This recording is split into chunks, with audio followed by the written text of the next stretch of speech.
मोमोज। मोमो के लिए मैंने क्या किया है, आटा मैदा गूंद लिया है, नमक डाल के थोड़ा सा ऑयल डाल के यहाँ पे मैंने स्टफिंग कर ली है, चिकन, कैबेज, गाजर और फिर वही अपना लहसुन ये वो सब डाल के देन मैंने मोमो की चटनी भी बना ली है। अब टेस्ट देखते कैसा रहेगा। शेप तो अच्छा आया है। ये एक शेप दूसरा मैंने ट्राई करने की कोशिश की बट ये मॉडल बन गया है। में चले गए मोमोज।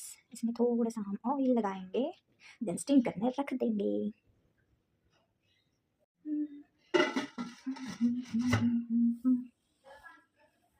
ये हो गए मोमोज रेडी। हल्के कच्चे दिख रहे होंगे बट ये कच्चे नहीं है, टोटल ही पके हुए हैं क्योंकि ये आटे से बना हुआ है इसलिए ऐसा दिख रहा है।